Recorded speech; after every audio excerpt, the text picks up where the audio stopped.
इन दिनों रेटिनोब्लास्टोमा पूरी दुनिया के नेत्र विशेषज्ञों के लिए चिंता का विषय बना हुआ है। दरअसल रेटिनोब्लास्टोमा बेहद तेजी से बढ़ती कैंसर की बीमारी है जो आंख के रेटिना में होती है।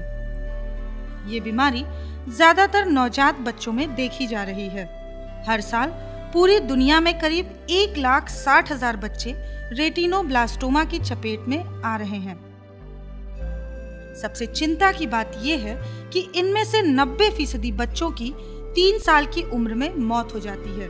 दरअसल हम में से ज्यादातर लोग इस बीमारी के लक्षणों को नहीं जानते, लिहाजा जानकारी के अभाव में इस बीमारी से मरने वाले बच्चों की तादाद बढ़ती जा रही है। लोगों में सामान्यतः जो आम लोग कैसे पहचान सकते हैं इसे, तो जैसे बिल्ली की आंखें होती है, चमकती है, वैसे टॉर्च लाइट जब जलाते हैं छोटे बच्चों में हम देखते हैं तो वो उस तरह का रिफ्लेक्सेस आता है जिसे कैट आई रिफ्लेक्स कहते हैं।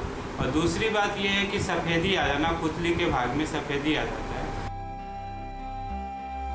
इस बीमारी को ट्यूबलाइट की रोशनी में या फोटो खींचकर भी पहचाना जा सकता है।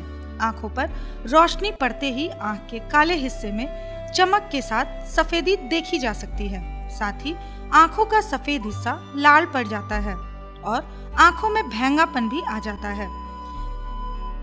आंखों में भेंगापन, उसके साथ साथ लालीपन आना, और जब एडवांस स्टेज में ये बीमारी पहुंच जाती है तो आंखें बाहर की ओर निकल जाती है, यानी प्रोट्रूजन ऑफ आईज।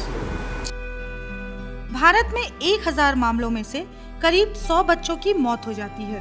डॉक्टरों के मुताबिक अगर शुरुआत में ही इसकी पहचान हो जाए तो रेडियोथेरेपी और कीमोथेरेपी के जरिए इस बीमारी से निजात पाया जा सकता है। दिल्ली के एम्स हॉस्पिटल में अत्याधुनिक सुविधाओं के साथ रेटिनोब्लास्टोमा का इलाज किया जा रहा है।